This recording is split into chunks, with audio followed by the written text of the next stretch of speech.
Communication with your horse starts the moment you go to get them in the paddock. Oftentimes people will rush up to their horse and not listen to their horse's body language when going to catch them. Notice that I paused for a second when this horse went to look at me so that he could readjust to my new position.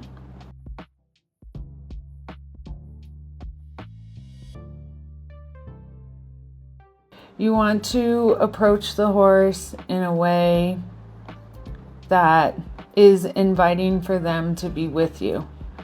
Because of how this horse was standing next to the water trough, I would need to move him away from there to be able to halter him.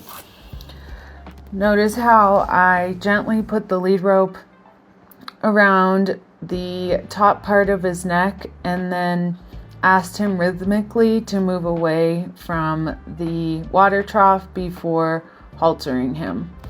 When you put your lead rope directly behind the horse's ears, you have a lot more control than if you put the lead rope further back on the neck, such as by the shoulders. When I go to catch horses, I always try to pet them and greet them, as this is the start of our interaction and communication together and being connected. The reason I'm leading this horse differently is because he tends to overbend or look away from me. I'm holding the extra lead in my other hand so that I'm more in a work in hand position versus a traditional leading sort of position. And this just allows me to be able to have more of an effect on the horse's position through my whip and feel the change through the connection. When he goes to lay back, you'll notice that I'll just gently use my whip to encourage him to keep coming with me, and instead of trying to drag him forward on the lead rope. The reason I was tapping on his neck was to try to get him to not be counterbent away from me when I was walking with him. The reason I blocked him with my whip is because he tried to turn into me and move me. Notice that I slowly asked him to come onto the concrete though, without forcing or pulling him forward. One of the trigger points for this horse is getting in the cross ties. He likes to try to move people with his nose or bop the connection instead of joining with us. So when he gets connected to the cross ties, that can be one of his trigger points. So there, because he feels tight and he's bopping his head, that's why I hold. So when he goes to break the connection, I just make a little correction in a downwards direction, and I'll only do it in a vibrating sort of way or one time. I wouldn't jump to this right away with a horse that I didn't know, but because this horse's common pattern is to try and break the connection, I make that small correction with him. When he tries to look at his paddock, I just draw his attention back to me. He can be relaxed, but he needs to be in the cross ties with the person who's handling him, not worrying about where his friends are out in the paddock. But every time he looks away, I just gently bring him back. He goes to lay back on the cross ties. So when the horse isn't with you physically, meaning he either wants to lay back or come forward, that's the start of him not being with you mentally. So I can feel him hanging back on the cross tie there, which is why I gently ask him to come forward. And again, a lot of times when this horse gets in a position where he is with you, he does like to do the head bopping, which is another way of him not being with us. So I can feel a lot more than I can see that small change on the line, whether it's on the cross tie or on the lead rope where he starts to lay back. And again, that's the beginning of the horse not being with us. That horses are space creatures, so that the way that they communicate with us is through space. If they're ahead of us, it means they're in the future. If they're behind us, it means that they're in the past. They're not in the present moment with us. So here, for example, he tried to swing away from me and lay back. So I'm just playing on the cross tie to try and get him to come and join in with me instead of laying away from me. So I'm playing with the space. Notice I came in front, then I came from the side, and I'm using my hand to try and guide him again to get him to come towards me with as little pressure as possible. And so what I'm doing there is I'm trying to get a rhythm and a cadence with him to try and see if I can get him to come forward. And there's no shame in grabbing your whip if you need to help you. So that way you just have a longer reach with your arm. And so I'm using my whip since I couldn't get it to work without. And I'm just asking him to come over.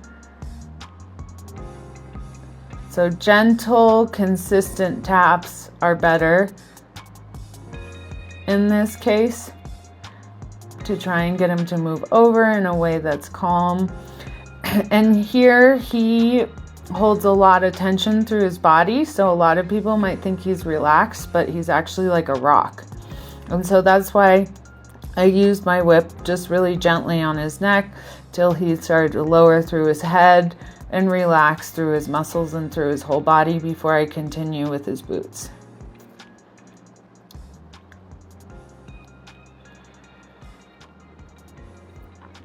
So when I leave this horse in the cross ties, he gets a lot more emotional. He starts to try and think about his paddock and does this dancing sort of thing.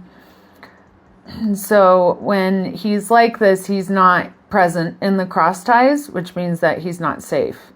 And so what I'm doing is I'm trying to get his attention. And notice this horse does a really good example of a false join up, which is not what you want. So he came towards me, but he didn't even look at me. Like he may pretend sometimes to be with you, as in moving towards you, like people have horses do when they're round penning, but he's not mentally with you. And so it's really important to get him not just physically with you, but also mentally with you.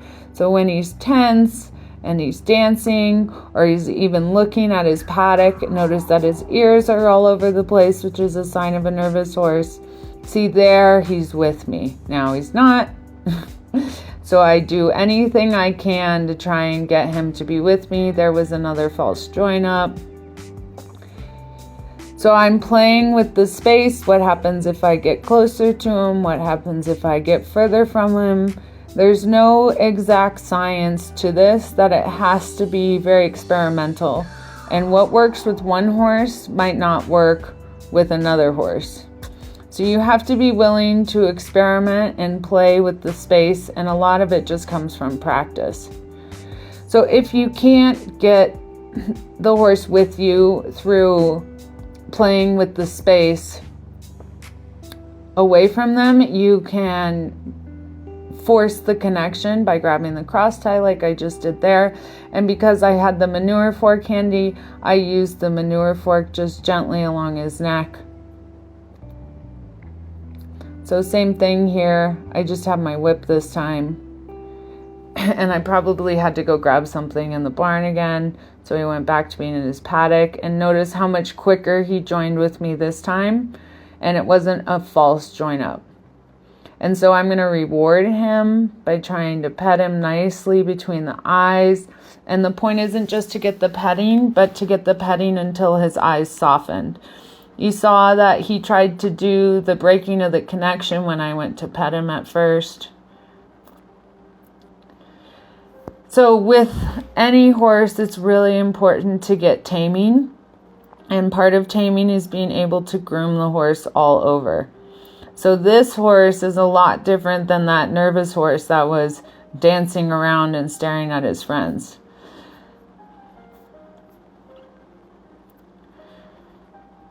So you can see the heavy blinking, the neutral ears, the relaxed expression. Notice when I went to set his foot down that I set it down gently. I didn't just let it bounce off of the concrete, which is going to help build the horse's trust that I'm doing things in a way that's gentle and kind to them. So notice his mind jumped for a second there, but then it came right back to us in the cross ties, which is what we want. Another trigger point with this horse is putting the saddle on him. So I always try to do it slowly, but also keep going in my work. So you can see he already started to lay back in the cross ties, and that's why I drew him forward. And now he looks calm, so I'm going to go ahead and throw the saddle on him. Well, throw is probably not the right word. I gently set it down because I want to, again, make sure that it feels nice to him and not make anything rough on him. And he's already starting to lay back. You can tell by the stance of his front legs. So I'm trying to draw him forward before I continue, but I'm also ready to protect the saddle from sliding because I don't have the girth on it right now. So he came with me, but he was still tense. So that's why I drew down a little bit until he softened, and then I continue in my work saddling him. So notice that I move at a consistent, steady, slow pace, but I'm also aware of where his attention is. So his mind will still jump occasionally, but you can see that he doesn't just lose his mind. And so there he laid back, which is again the start of him not being with me. So I'm protecting the saddle by holding my hand there, but I'm also drawing him forward to get him with me. And there he relaxes again.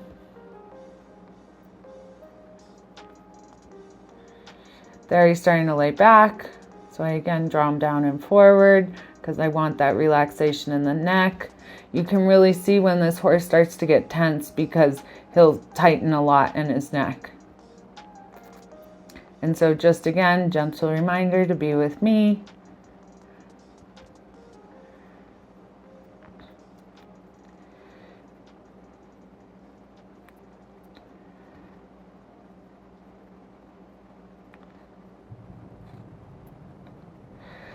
So a goal with a horse like this is to make relaxation the habit. This horse was trained through tension, and tension has been his habit. So focusing on getting relaxation with this horse from the moment you go to get him is so important, so that the relaxation becomes habitual to him instead of the tension, which he's been trained into pretty much his whole life.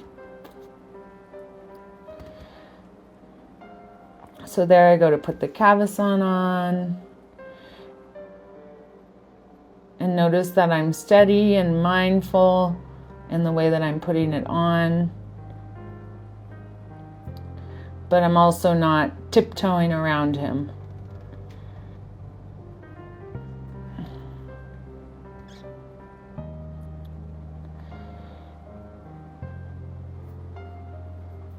So there I just drew him down and towards me to have him be with me again.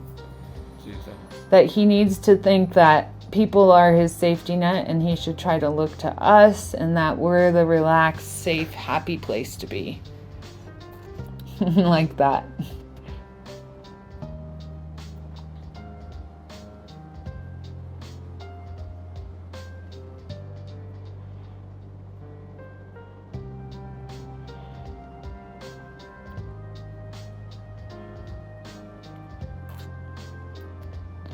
Then I go ahead and grab his bridle.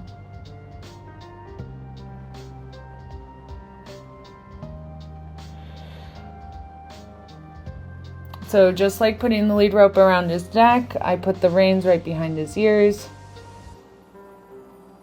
And he was pretty easy to bridle.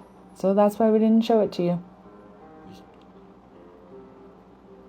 So this is a much different horse than the horse that was dancing around and staring at his friends. And once he gets more habituated to having this relaxed nature about him, he'll become more and more this way and less dancy and tense.